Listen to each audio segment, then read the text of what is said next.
I've been interested in AI for decades. I can remember the late night discussions I had with friends.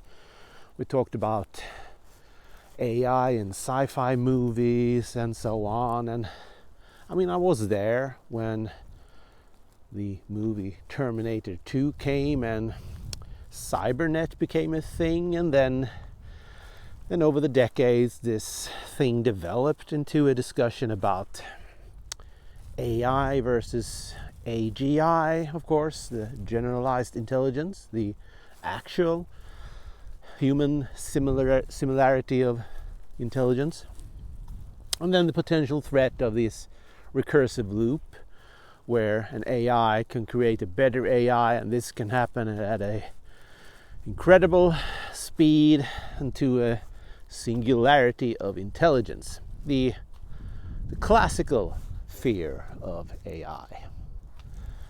Then things got nuanced and people start talking about the not so intelligent AI, but the very efficient AI that got instructions to create something, and it does so very, very good. Like, it gets instructions to help fix the problem with global warming. And it does by, taking over everything and eliminating humankind. And a variant of this is the just simply effective AI that gets instructions to create paper clips. And it does so, but it has no end to this instruction, so it just continues, and it just, in the end continues to create paper clips of the entire universe. It can seem a bit absurd, this one, but I get where they're coming from. If you make something with enough capabilities and no way to pull the plug, well, then that's what is possible that can happen in theory.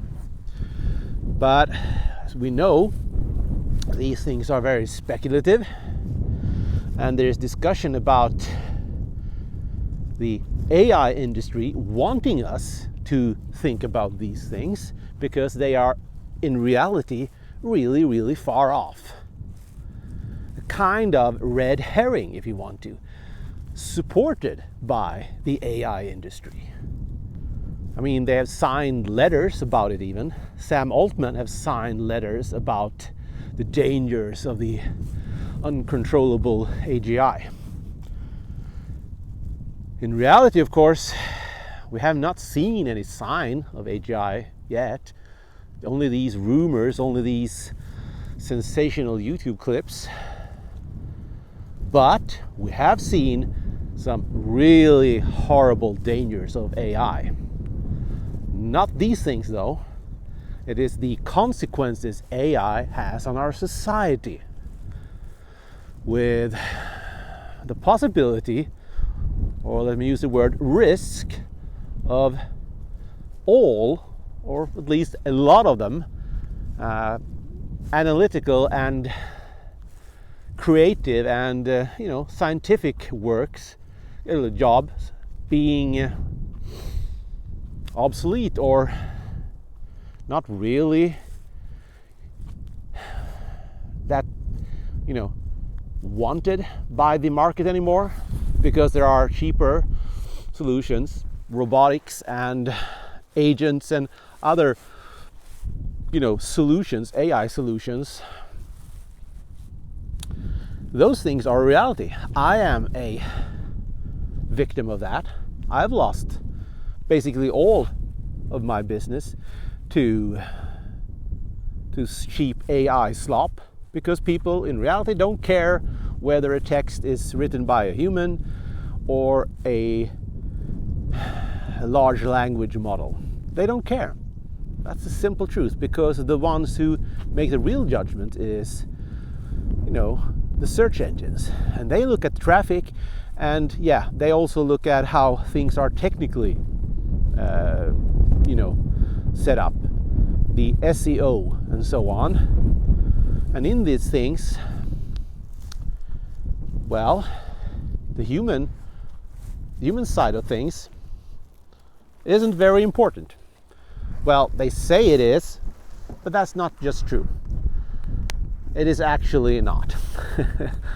There is very little to support that human traffic is,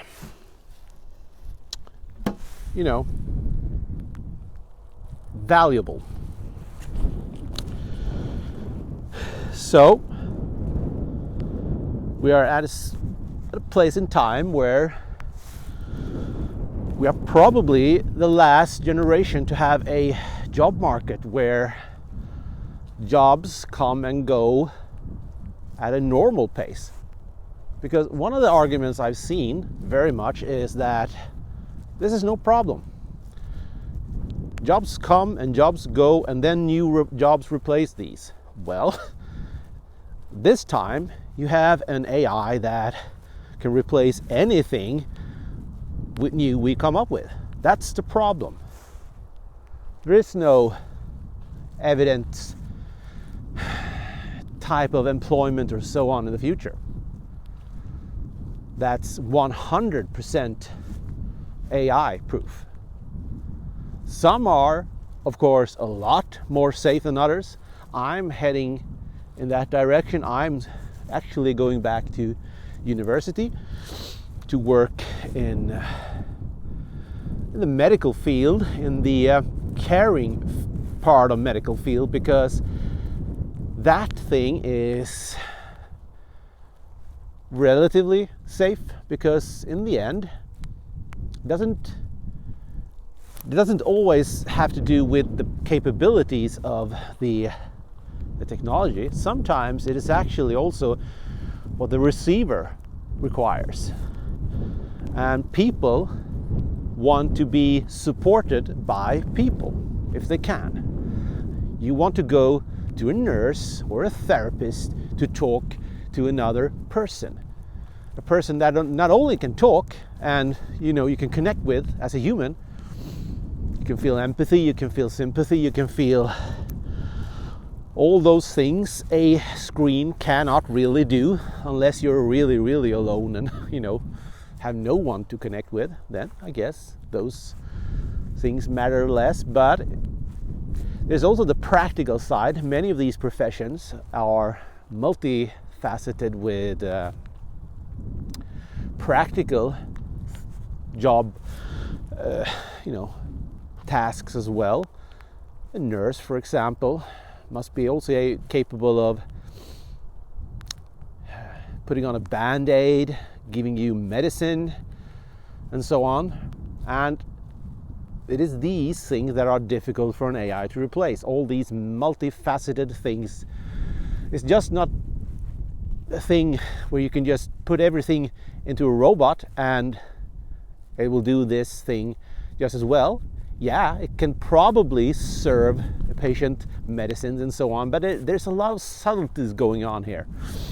And there's the human connection. A warm hand holding a patient's hand and so on. The classical things that also happen.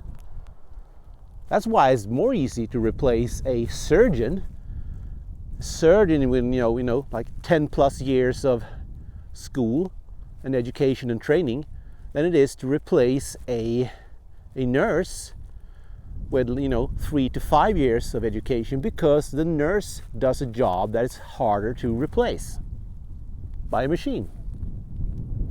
That's the cold truth. And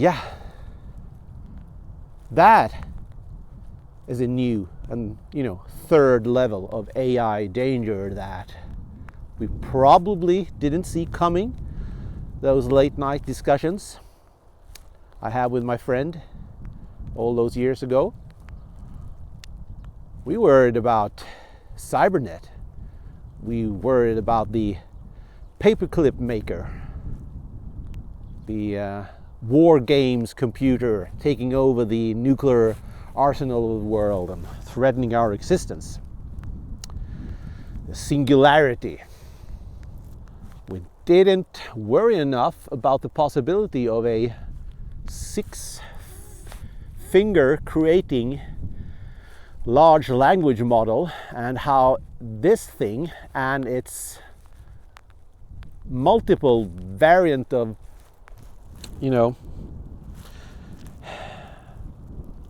different but also very similar AIs and future AIs are going to threat us in our most core basic existence.